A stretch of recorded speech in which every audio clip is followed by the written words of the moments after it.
All right, Clint from the Doorway 2, hanging out with Maxim from Blood Elder.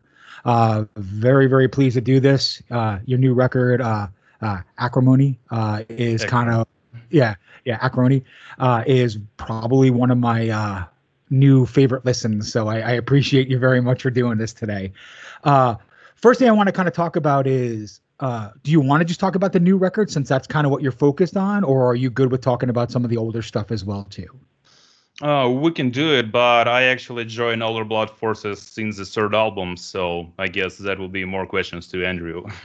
No, not a problem. That's going to make my life easier just to know which direction to go. So I appreciate that. Okay. Um, so the first thing I want to talk about then is I'm just going to talk about the last two records because they kind of have the same tone and feeling to me. Yeah. So uh, uh, the first question I'm going to ask is, being that you're brand new in the band, do you know why there was a 5 year gap between the records?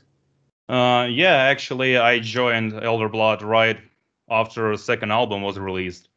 And I guess the main problem it took 5 years is everybody had their own issues like work, families, and other stuff. Then all the stuff with COVID kicked in and things just get a bit messy. So, yeah. Perfect. No, that's the best answer possible. So at least we know why. Um, so the first record to me, which I know you didn't have anything to do really with at all, is a much more kind of thrashier, kind of old school black Mhm. metal record. It's not a symphonic. These last two records are definitely, I would say, a mixture of like symphonic Black Death and some really cool avant-garde things going on.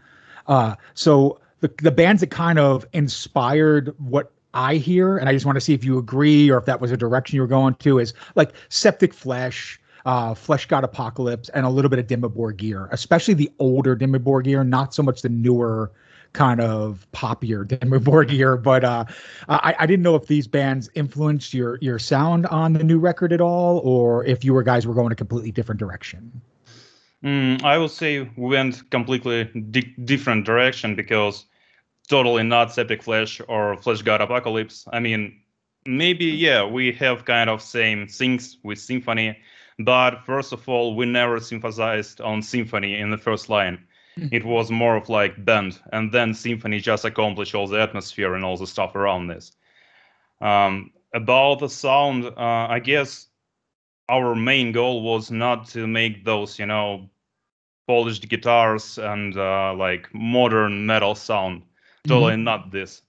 So we wanted more of raw sound, like raw guitars, more that way.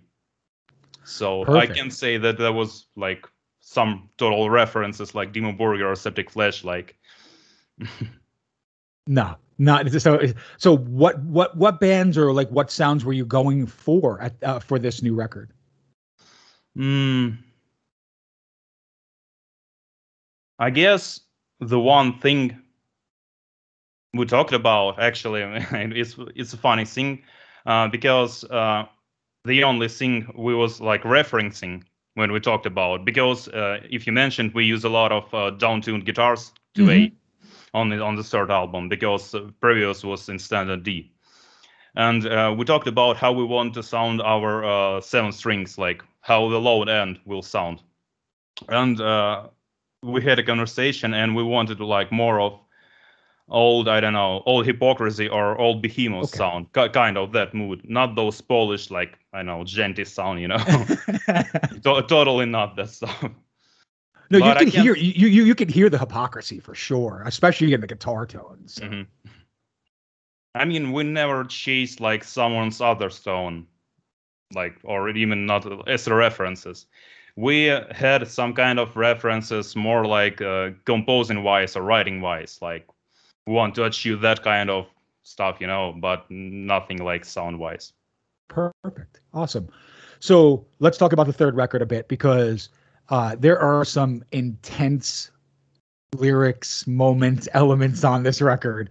Uh, let's talk about the song that you decided to make a video for. I've watched it about 4 or 5 times, and every time I watch it, I feel a little more dirty and a little more disturbed just by what I see. Mhm. So it's virgin lands plowed over by death. Yeah. Why was that chosen for the video? And is that something that you think is encompassing the record overall best? Is that why you picked that song? I would say the most concrete thing that emphasizes all the album is its name, Acrony. Do you know what it means? I do not. Actually, acrony is like kind of research or studying something out of time. Like, there are certain things that do not change in any time, like 1,000 years ago, 1,000 years after.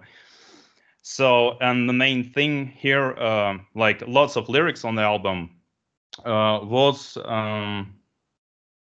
writing out of lots of religious stuff, like old religious stuff.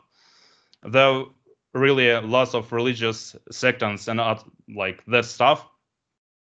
And just give me a second.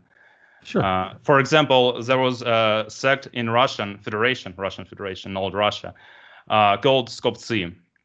So those guys actually got their genitals for the sake of God's love. It's just like an example. And why we choose those track as a single, the first one, for a lyric video. Actually, we talked with Andrew and we both decided we want this one. It's really intense and it really, it displays like lots of album. So yeah. Okay. Perfect.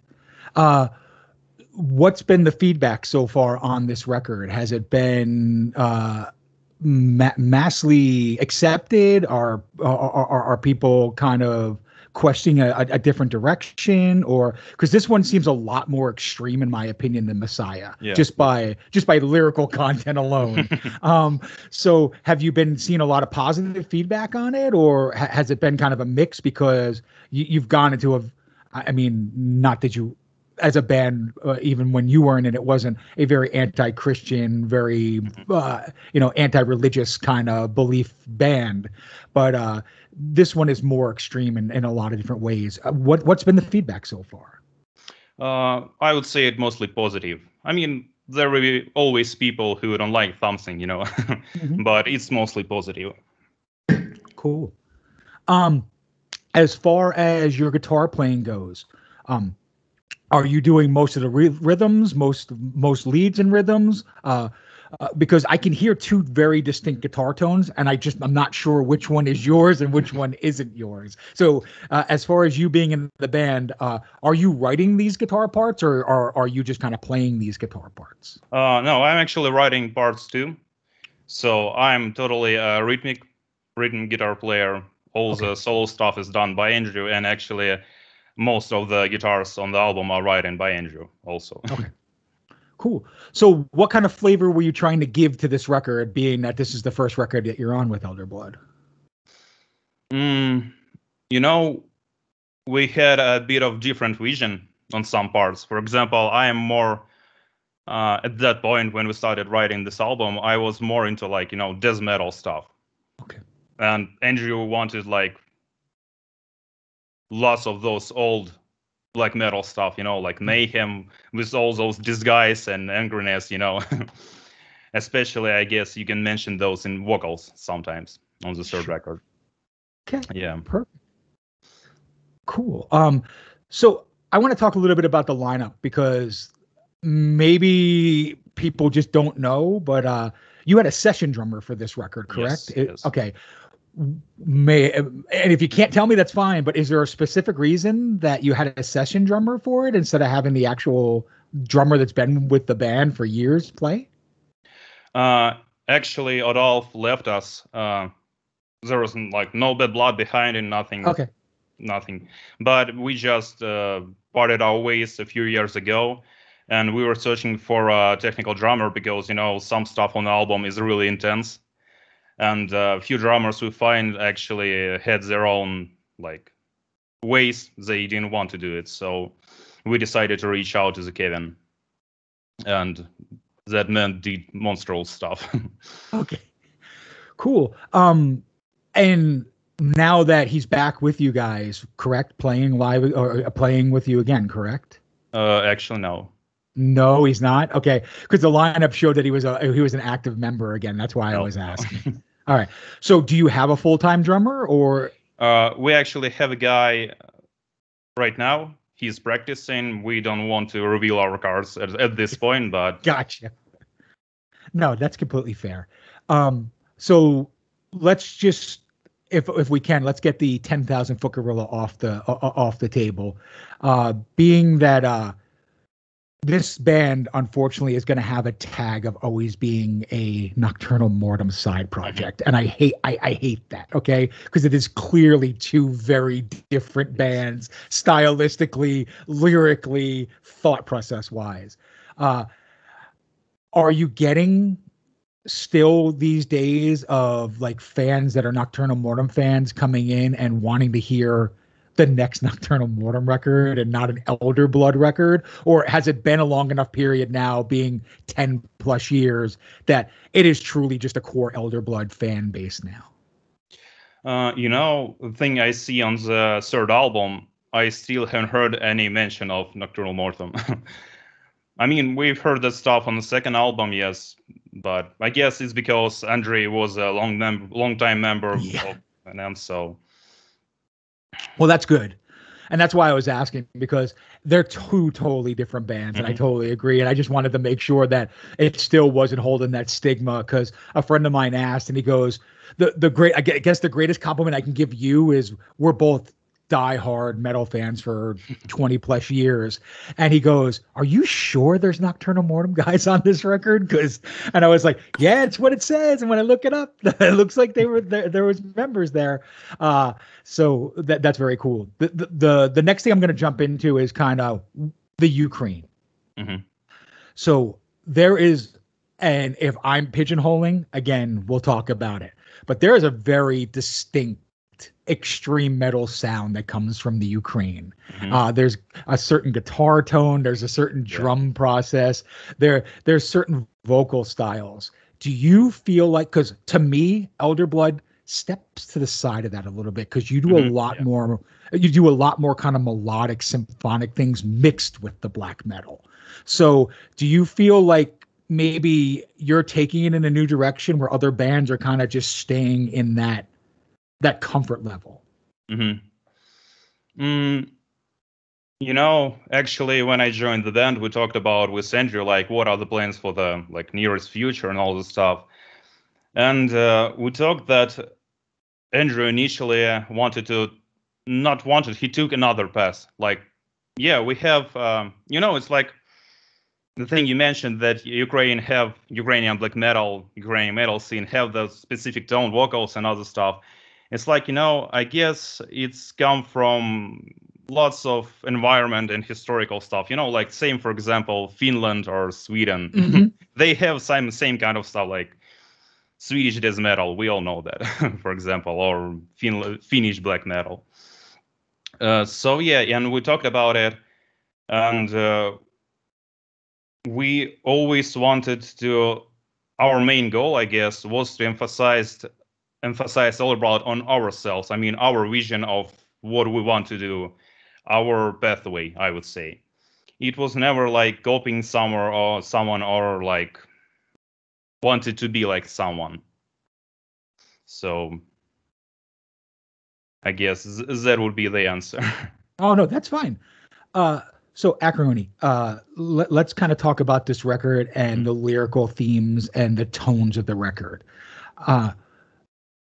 I'm going to give you like kind of a backhanded compliment, because it's the best way I can kind of do this. It is the ugliest, most beautiful record that I've heard in quite some time. All right. Yeah. And the reason why I say is, if you read and listen to the lyrical content, it is some of the most disturbing, just flat out shit that I've ever read in my life. But the music can, and there's no shame in it. It can be beautiful at times, like legitimately beautiful, but there's an ugliness always to the background. Can you talk a little bit about the theme of the record and how you wanted the lyrical content to be like this, but yet have a much more, and this is a positive thing again, an upbeat sounding record? First of all, you mentioned it was like mostly anti-Christianic or that stuff. We wanted not that much of anti-Christianic stuff, but I guess this album mostly sums up the idiotism going on all around the world with people. Never mind, it's right now, century ago, 10 centuries ago. Mm-hmm. And the main inspiration here was like lots of it's just I would say it's coincidence because we take a lot of inspiration from those religious stuff. But those religious stuff really it sums up lots of idiotism going on around us. How much people are ready for those foolish sacrifices for the love of God, Gotcha. And yeah. Cool. All right. So is the band going to be playing live, or is it just impossible where you are right now? Is it something that's got to be held off for a bit? We're actually planning to have 3 gigs in Ukraine in October. And we actually have had big plans for European tour, but right now we don't know how to deal with it because, first of all, all this COVID stuff. And the second one is our session drummer. We'll see. I mean, we're starting rehearsals. Never mind, we will do 3 gigs in October. But right now, I guess the most problem thing is that COVID stuff. Yeah. Sure. So I know you didn't play on Messiah, but I kind of want to go back to that for a second. Mm-hmm. That one and this record seem very cohesive. Like you can play them back to back, and it feels like one record into the next. Do you do a lot of material live off of the early material, or is it going to mostly now be just a lot of the third record? I guess it would be like 60 of the third record and other stuff from the second and first album. Okay. When you do play live, what differs between a record for ElderBlood and a live show? If you would say what sounds, what arrangements, how is it a different presentation?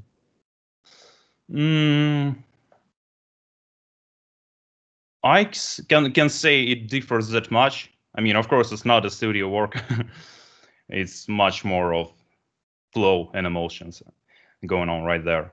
But we do not have like kind of specific show or whatever. For example, like, I don't know, Dimmu Borgir or Behemoth, or it's more of like old, dissection stuff. Like go to the scene, do your work, and go out.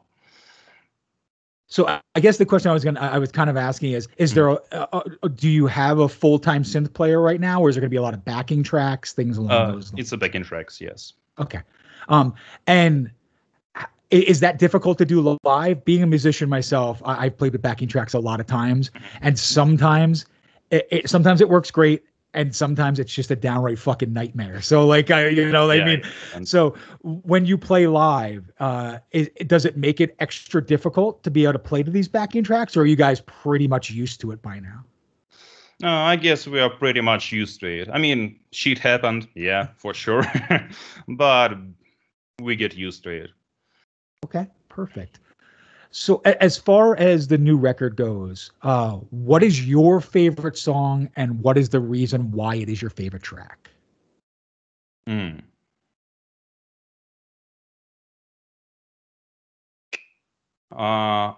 would say that one of favorites is the opening track, not the intro, but the second track. Sure. It's done by Andrew. I really love those, like, boom, it's just like, what are you going to listen for the next, like. Yeah, absolutely. There is no mistaking what you're going to listen to once you hear the first true track on the record. Cool. And why is it your favorite song?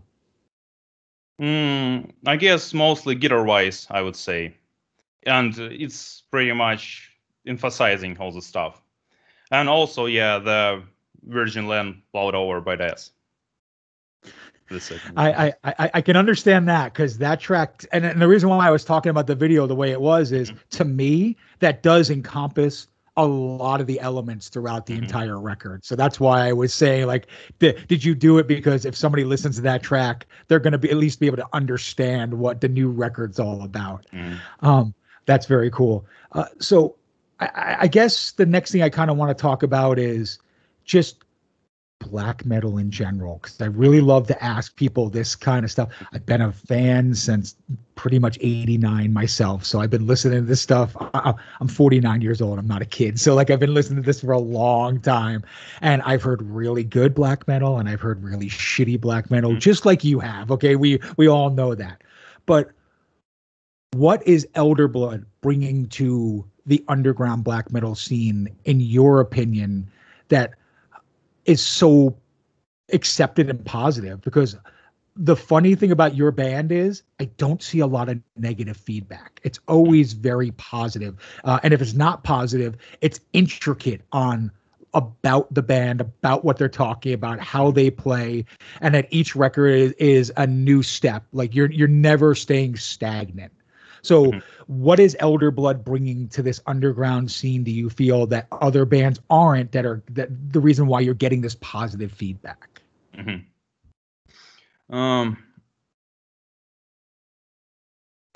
wouldn't say that we are bringing something really new or special to black metal, because all that we are doing today have been done before us thousand and countless times, like that stuff. But me and Andrew, we aside of black metal and death metal, we have a lot of music influences. It's never was just about black metal or death metal. And we always, it's not about, we like taking, I don't know, for example, reggae. Can't say I'm a fan of reggae, but just an example. Like taking some reggae and putting into black metal, like stealing those stuff. It's not about that. But it's more about like bringing something I would say fresh, because the thing we mentioned in nowadays, it's really like a lot of media boom. Everybody can record themselves at home, and there are really lots of generic bands. I mean, it's like not the bad thing, or I'm not saying that anybody doing shitty, but there are really lots of generic music. When you listen to it, it's like, it's good, yeah, it's fine, but I've heard this like many times before. It's the first thing we're trying not to do what have been done like 1,000 times. I can't say we bring like something new to black metal, or we just like doing what we love to do, mixing those death metal with black metal, and that's how the thing comes up. Perfect. So that was going to be my next question. You kind of jumped into it a little bit with this answer, which is great. How much do you think? So I feel like there's two tribes of ElderBlood fans.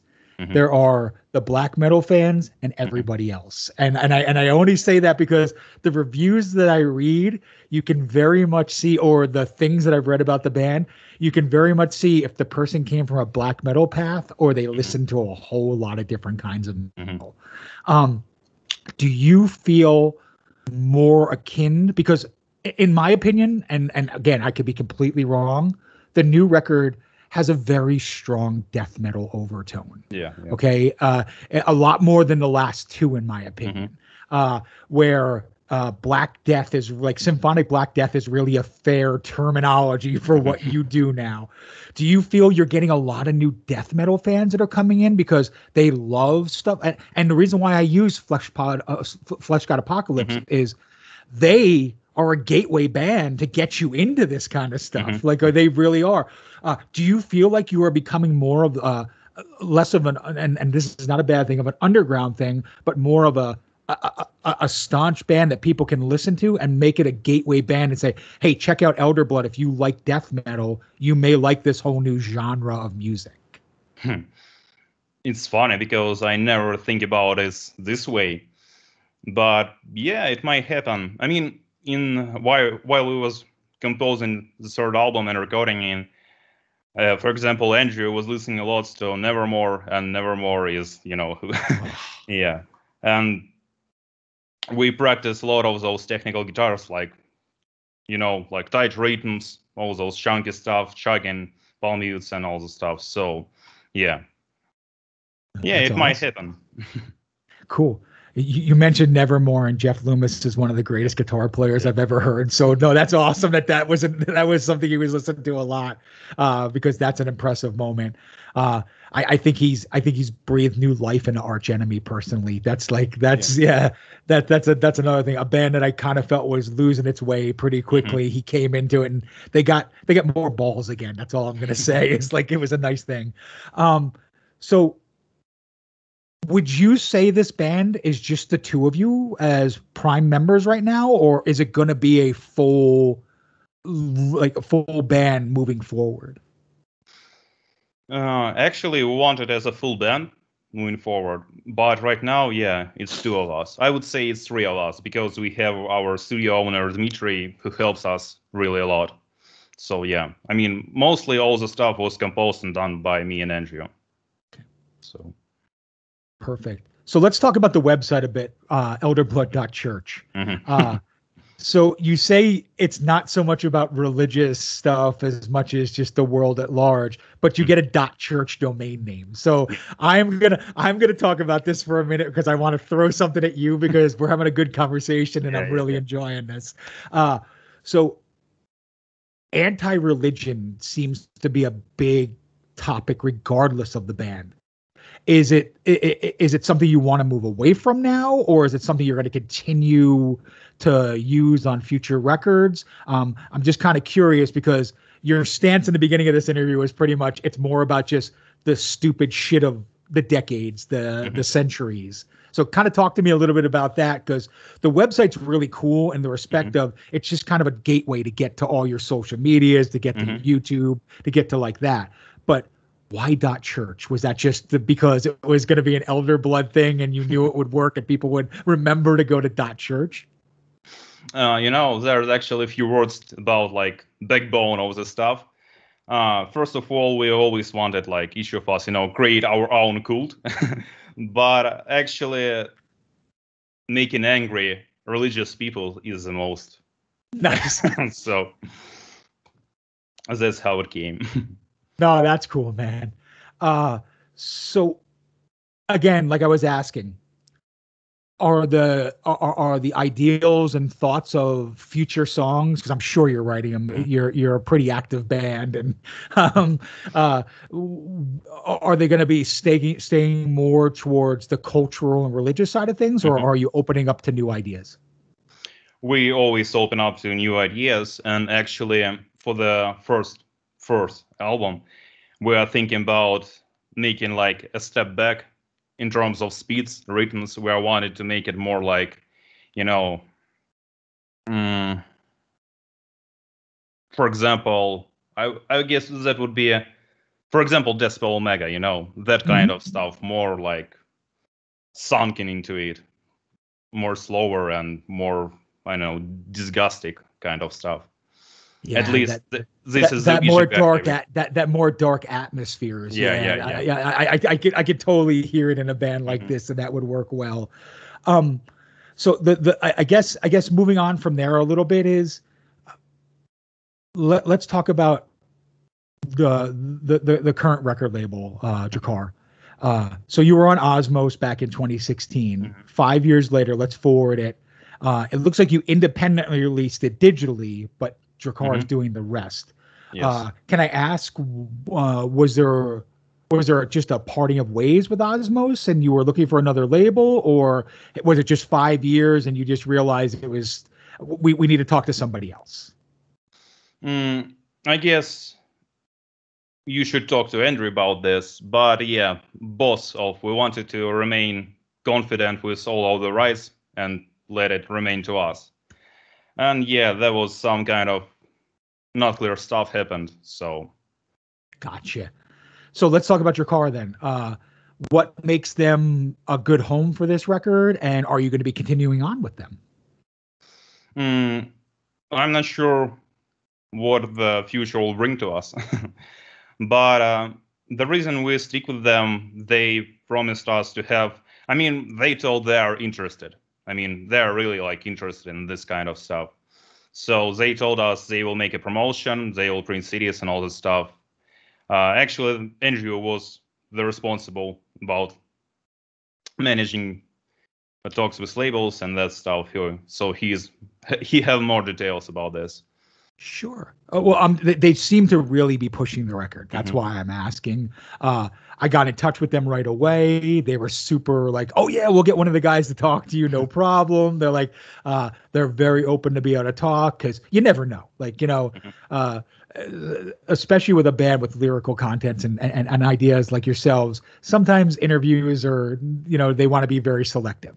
But your label was super open. Your PR guy was super open to help me out as well too. So like that was a great thing. I think there's a great team doing this, and I think ElderBlood for the first time, like I've only listened to it since 2016. Like Messiah was the first record I heard from you guys, but I think this is the first time that there's a much larger exposure for the band, and I think people are noticing it for the first time, going back and listening to the records, especially from some of the reviews and things I've seen. So I wanted to kind of ask you, do you feel like 5 years after the silence, it's kind of a rebirth of the band, or do you think it's just a forward moving progress of what you've been doing since day one? I would say it's a big step forward in many terms. Yeah. Okay, perfect. Is there anything that you've seen as far as being a band member that surprised you, whether it's a review, somebody on a forum board, or going and hanging out and somebody talking about the record? Is there anything that you were shocked that you've heard so far about the new album that you made you rethink what you did on the record? I wouldn't say so. I mean, we're pretty much all of us in the same plate listening to the same music. I mean, sometimes there are funny reviews, like people comparing us to bands, like with some bands that we are totally different, but everybody has their own opinion and their own taste. So cool. I didn't know if there was any review or any things you've seen that have kind of like, I never really thought about Acroni being this way or sounding that way. Have you seen any reviews that have been like, wow, yeah, you know what, I never really thought of the album or the band being like that, but yeah, I can hear it, or there's like there's definitely a valid point for a new thought process. Yeah. I mean, they're pretty much of good reviews. So yeah, I've not seen a negative one yet. That's why I'm asking. Like that's not typical in this day and age. There's so many trolls out there that just want to talk shit that it just bothers me too. So let's kind of move a little bit into you and the other stuff that you do. So you have your own project as well too, yes, correct? Yes. Okay. So why don't you talk a little bit about that and how it differs from ElderBlood? Yeah, sure. I'm actually having 2 side projects. None of them are born yet officially. So yeah, I'm actually, for my Staggered project, it's more of, if, for example, ElderBlood initially steps in the way of black metal, adding death metal, symphonics, like all this stuff. To me, it's more of death metal. I would say melodic death metal. I really melodic guy, kind of that stuff. I mean, I really love Finnish death metal scene. Those like gloomy darkness, that stuff, melancholy. Cool. But yeah, in terms of Staggered, it's more like of blend of death metal with black metal, some groovy stuff, a bit of symphony. It's all mixed up. But in the end, to me, it's more like I would say it's melodic death metal mainly. Gotcha. Cool. And what's the other project? It's actually YOS. It's an abbreviature. I will release those 3 words once it will be finished. But it's more of post-rockish, post-black, shoegaze kind of stuff. Okay. Yeah. Cool. No, I love that stuff too. Like I said, there's a lot of good things that come out that way as well too. So you said Finnish death metal, and you kind of touched my heart for a second because I am so Demigod to me is like one of the coolest goddamn bands ever in the world. So like they're like one of my favorite death metal bands. So when you said Finnish death metal, it's definitely something I want to check out. And you said melodic death on top of it, which was a whole nother beautiful moment for me. So very cool. Um, so I guess the thing I want to ask is, how did you become a ElderBlood? Like, is it an interesting story, or was it just, hey, we like you, can you join? Like, how did you become a part of the band? Actually, I guess you heard of All England. Yep. So yeah, me and my friend was administrators. If you heard, there was a social network called Kontakte. It's Yep. like, it's Russian. Yeah, and we actually was managing one of All England Public. And actually, I put one of my videos, and someone reposted it, like one of videos of my older stuff for Staggerhead when I was finding my way there. And Andrew saw it and like asked me, "Do you want to try it? Try yourself with us." And I said like, "Yes, let's do it." So That's simple, huh? yeah. Very cool. And so over the last few years, it must be a good partnership because you're still here and you're on a new record. What would you say is the reason why the two of you work so well together? You know, we find a really great understanding of each other, I would say. Like, you know, it may sound a bit stupid or dumb, I don't know, but as people say, there are no friends in black metal. We realized that from the start, and we actually find a really great connection to each other. We are great friends. We help each other when we need. So, I mean, I can remember through these 5 years together, I barely can remember some negative stuff between us. Like, Very cool. No, that's awesome to hear. You can hear it in the music too. Honestly, I'm just going to be honest. Is especially on this record, it's probably the most cohesive album I've heard yet. As far as the way all the tracks are arranged, the way the guitars, bass, drums, everything sounds. There are and this is praise to both of you and Andrew. Is just there are two distinct guitar tones on this record, and it's a very nice thing to hear. They blend together wonderfully. Like there is very much a kind of death metal-y, kind of heavier, thicker tone, and there is that very raw kind of sinister black metal tone mixed together. And the more you and I talk together, it makes a very clear understanding of how the two of you have done that.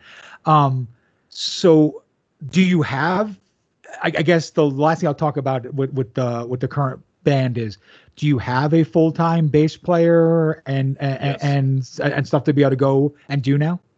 Yes, we have. Okay, awesome. So when you play live, it's going to be a full band. It's not just going to be, all right, awesome. Besides the backing tracks, I completely understand. Yeah, Do I you? guess. Yeah, Okay. I No, guess no, we no, no, are. no. Go ahead. We are never going to put. I mean, putting all those like symphony stuff, keys, and like the backing tracks, it's okay for us. But putting some of like main instruments, guitars, bass, drums on the backing tracks, it will never work for us, I guess. Perfect. And that's what I was wondering. So you answered that question for me. A couple more questions and then I'll let you go so you can have a good evening. But if someone came to you with the new record, and let's say you're at a record store, I know they don't exist so much anymore, but I still go to a couple of them. But somebody walks up and says, "Hey, what does this record sound like?" And they hand you your record. How would you explain your band to them if they've never heard you before? Never listen to this shit.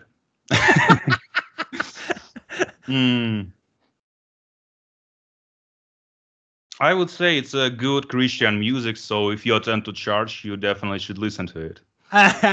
Nice, very cool. But awesome.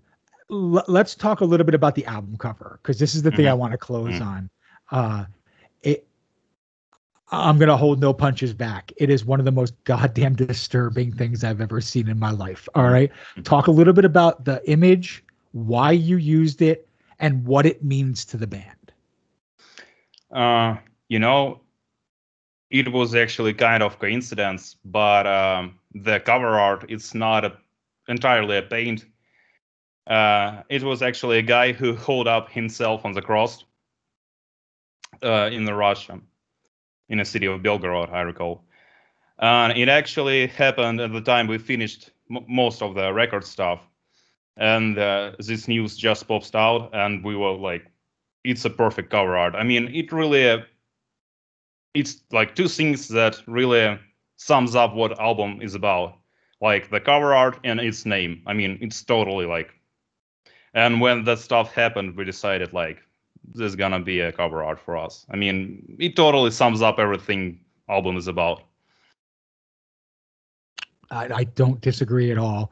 It kind of has the religious connotations. It has the cultural connotations, like you said, and it definitely has that very, I guess the best way I can say it is, fucked up ideal of how the world is, especially in 2021. Yeah, more. So when you guys, and I'm going to close with this. So when you guys do play live, is there anything particular that you're trying to get the audience at the end of the day to understand, realize, or is it just a kick-ass metal show and you want people to enjoy and have a good time? You know, if you ask us in terms like if we are kind of messiah ourselves, like bringing the message from the stage, I would say, I guess mostly no, because we do it in our music and our stuff in general. So people come to our show already mostly knew what the stuff is about. Yeah. So yeah, for us, it's more like good metal show mostly. Awesome. So the last thing I'm going to do is kind of give you the floor to talk about what ElderBlood's going to be doing in the next 6 months to a year. If there's anything new we should know about, if there's any kind of new things or new, thought processes coming out. So I'm going to leave the kind of last few minutes for you to kind of talk about the band and just let us know. Yeah, we're actually having ideas for the first album. We have ideas how it will came out musically and in terms of lyrics and ideology. Also, our current session drummer is practicing a lot, so we are planning live gigs. And for sure, we are planning more extensive tour than like three cities in Ukraine, because like everybody wants it. Also, there are lots of side projects for me, for Andrew, going on. So we are planning to finish those projects and fully embark on the stage of ElderBlood once again. I guess, yeah, that's how things is going on. Perfect. Awesome. Well, Maksim, thank you very much again for this. Really do appreciate you doing this. Like I said, the new record, Acrony, is just amazing. People should definitely go check it out. It's a step very much forward, in my opinion. It's a lot more bombastic. There's a lot more kind of interesting arrangements, if I can say that to you guys, as well as it brings a lot of that kind of old school Black Death elements in as well too, where if you like that side of it, I think you're going to really dig this record. The production, first of all, is phenomenal. I just want to say, like, when you can hear all the instruments like you can, that just makes a great record for me, regardless of what style it is. But again, thank you for doing this so much. I will make sure that your social media and your band camps are listed on here as well too. And other than that, man, if you ever do come to the U.S., let me know, because I will be the first one to come see you. So thank you, man. Thank you for the kind words, man. I appreciate it. Absolutely. You have a great night, and thank you so very much again, Clint from the Doorway too, hanging out with Maksim. Thanks for having me. Have a great day, man. Yep.